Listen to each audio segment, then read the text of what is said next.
Ameen rounds உங்களை அன்போடு வரவேற்குது. நாம் இப்போ சைக்காலஜி தமிழில் பார்த்துட்டு வர்றோம். அதில் நினைவும் கற்பனையும். நம்ம வாழ்க்கையிலேயே எத்தனையோ நிகழ்ச்சிகள், எத்தனையோ அனுபவங்கள், புலன் உணர்ச்சிகள் உண்டாகுது. அவையெல்லாம் மனசில் எங்கேயோ பதுங்கி கிடக்குது. சிலதை நினைத்த உடனேயே அவை நினைவுக்கு வந்துடுது. சிலவைகள் அவ்வளோ விரைவிலே நினைவுக்கு வருவதில்லை. சில மறந்தே போகுது. எவ்வளவு நேரம் முயன்று நினைச்சு பார்த்தாலும் நினைவுக்கு வருவதே இல்லை. சென்ற வாரம் புதன்கிழமை உண்ட பொரியல் அல்லது சாம்பார் நினைவுக்கு இருக்குதா? அதை மறந்தே போகுது. அப்படி மறந்து போவதும் நல்லதுதான். தேவையற்ற பலவற்றை நினைவில் வைத்திருந்தா மனதிற்கு அவை வீண் சுமைதானே. ஆனா அந்த புதன்கிழமை உண்ட இந்த பொரியல் வயிற்றுக்கு ரொம்ப கோளாறு ஏற்படுத்தி தொல்லை கொடுத்திருந்தா அந்த பொரியலை பற்றியே நினைவு அவ்வளவு எளிதாக மறந்து போவதில்லை. அப்பா, அதை சாப்பிட்டு என் வயிறே கெட்டு போச்சு, என்ன கஷ்டம் தெரியுமா, வயிற்று வலி தாங்க முடியல அப்போ என்று பல நாள் சொல்லிக்கொண்டே இருக்கிறோம். இதெல்லாம் எப்படி? மனசுதான் காரணம். நமக்கு துன்பத்தையோ இன்பத்தையோ அளித்தவை நினைவில் இருக்குது. அவற்றிலும் கூட துன்பம் தந்தவை கொஞ்சம் விரைவிலே மறந்து போகும். இன்ப நினைவுகள் நன்கு மனதிலே பதிந்து நிற்குது. துன்பம் தந்தவை நினைவில் இருந்தாலும் அவை இப்பொழுது கூர்மை மழுங்கி இருக்கும். அவற்றின் வேகம் வர வர குறைந்து போகும். இளமை பருவத்திலே நாம் படித்த பள்ளிக்கூடம், கல்லூரி ஆகியவற்றை ஒருவன் பெருமையோடும் மகிழ்ச்சியோடும் சென்று பார்த்து வருவான். அங்கு பெற்ற இன்ப அனுபவங்களை எல்லாம் அப்பொழுது நினைவுக்கு வருது. அங்கு பட்ட துன்பங்கள் எல்லாம் மறந்து போகுது. நினைவிற்கு வந்தாலும் அப்பா, அந்த கணக்கு வாத்தியார் ரொம்ப ஸ்ட்ரிக்ட், சரியான அடி கொடுப்பாரு, இருந்தாலும் நல்லவர், அவர் அப்படியெல்லாம் சொல்லி கொடுக்காமல் இருந்தா நான் இப்படி இருந்திருப்பேனா, எனக்கு கணக்கே வந்திருக்காது என்றுதான் பொதுவாக சொல்ல தோணும். சிலருக்கு நினைவாற்றல் மிக அதிகமாக இருக்கும். ஒரு தடவை கேட்டதை அப்படியே திருப்பி சொல்லுவாங்க. அதாவது ஏக சந்த கிரகிகள் சொல்லுவாங்க என்போர் ஒரு முறை சொல்வதை அப்படியே திருப்பி சொல்லுவாங்களாம். ஆனால் சிலருடைய நினைவாற்றல் ரொம்ப வியக்கத்தக்கது. ஒரு நூல் முழுவதையும் யாராவது ஒரு முறை படித்து காட்டினாலும் அதை அவர் உடனே திருப்பி சொல்லிடுவாராம். அந்த அளவுக்கு நினைவாற்றல் இஸ் அ காட் கிஃப்ட். சிலருக்கு நினைவாற்றல் மிக குறைவாக இருக்கும். வெகு விரைவிலே மறந்தும் போவாங்க. வயதாக ஆக நினைவாற்றல் குறைவதும் உண்டு.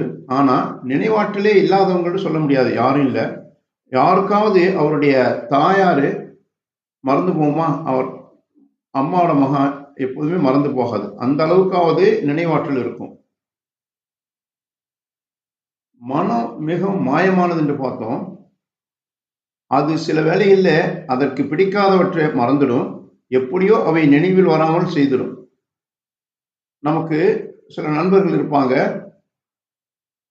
அவங்களுக்கு கொடுத்த கடனை பற்றி உண்மையாகவே நினைவு வராது. ஆனால் எப்பொழுதாவது அவர் வேறவருக்கு கொஞ்சம் காசை கடன் கொடுத்திருப்பாரு, அதையே சொல்லி காட்டிட்டு இருப்பாரு. வாழ்க்கையின் முற்போக்குக்கு, அதாவது முன்னேற்றத்துக்கு நினைவாற்றல் மிகவும் தேவை.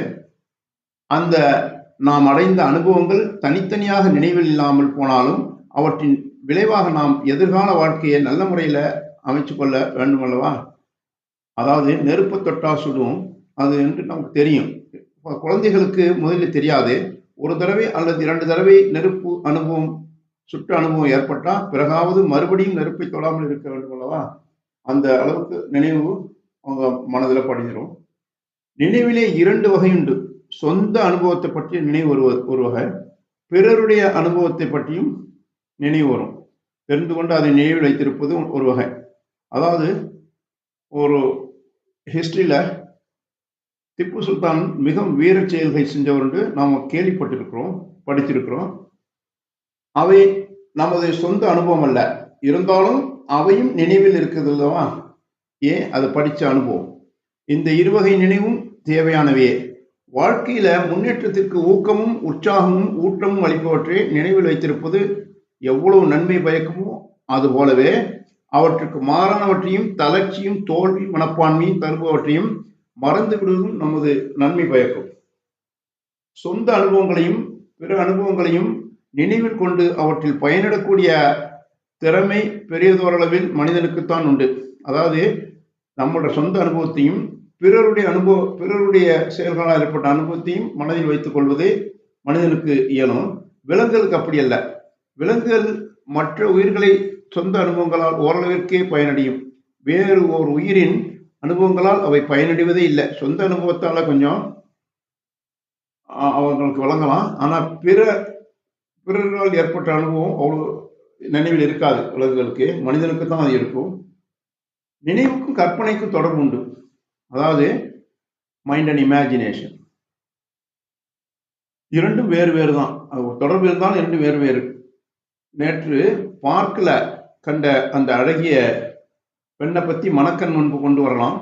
அவளுடைய தோற்றம் தெளிவாக மனக்கண் முன்பு தோன்றுவதற்கு நினைவாற்றல் உதவுது.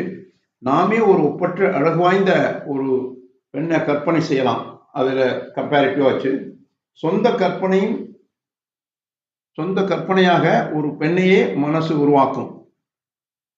அதை அழகுபடுத்தி நமது நினைவாற்றல் உதவுது. அதை அழகுபடுத்த ஏற்கனவே பார்த்த பெண்ணோடு கம்பேர் பண்ணி இதை அழகுபடுத்த நினைவாற்றல் உதவுது. பல இடங்களில் பல பெண்களை பிரமித்திக்க ஆண்களையும் கண்டு போற்றி அழகுகளை எல்லாம் நமது நினைவாற்றல் திரட்டி இந்த கற்பனை பெண்ணையோ அல்லது ஆணையோ உருவாக்க உதவி செய்யுது. ஒரு பெண்ணின் கண்கள் மிக அழகாக இருக்கும். மற்றொருத்தின் இதழ்கள் ரொம்ப அழகாக இருக்கும். நினைவிலிருந்து இவற்றையெல்லாம் சேர்த்து திரட்டி அந்த கற்பனையை புதிதாக ஒரு கற்பனை செய்யவும் அந்த நினைவாற்றல் உதவுது. சில சமயங்கள்ல எது கற்பனை எது நினைவு என்று தெரியாமல் போவதுண்டு. ஒருத்தர் புதிதாக ஒரு கதையை கற்பனை செய்வதாக எண்ணிக்கொண்டிருப்பாரு. ஆனா உண்மையிலே அவன் எப்பொழுதோ படித்த கதையாகவே இது இருக்கும். அதுபோல நினைவில் சொல்லுவதாக ஒன்றை ஒருவன் சொல்லுவான். ஆனா அது வெறும் கற்பனையாகவோட இருக்கும். நினைவில் இப்படி பல தவறுகள் ஏற்படுவதுண்டு. காலம் செல்ல செல்ல ஒரு நிகழ்ச்சியை பற்றிய நுணுக்கமான விவரங்கள் மறைந்து போகுது. அந்த இடத்தை கற்பனை நிறைவு செய்து ஒரு நிகழ்ச்சியை பற்றி பிறருக்கு எடுத்து சொல்லும் போது சாதாரணமாக நம்மை அறியாமலேயே சிலவற்றை மிகைப்படுத்தியும் சிலவற்றை மேற்போக்காகவும் சொல்வதுண்டு. சொல்லுவது எல்லாருடைய கவனத்தையும் கவர வேண்டும் என்ற மறைமுகமான ஆசையே இதற்கு காரணம். அதனால கற்பனை வளரும். மேலும் நமக்கு பிடித்தவற்றையே மனம் நினைவில் வைத்துக் கொள்ள விரும்புது. அதனாலும் ஒரு நிகழ்ச்சியை பற்றி நினைவுபடுத்தி கூறுவதிலும் தவறு ஏற்படுது.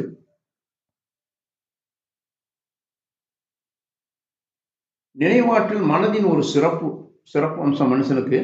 அது வாழ்க்கையின் முன்னேற்றத்திற்கு உதவியாக இருப்பதால் அதன் தன்மையை அறிந்து கொள்வது நல்லதுதான். நாம் இதிலிருந்து என்ன பார்க்கிறோம்னா, நினைவாற்றலும் கற்பனை திறனும் மனிதனுக்கு அவசியமும் தேவையுமாகும். Thanks for watching. Please subscribe our YouTube channel.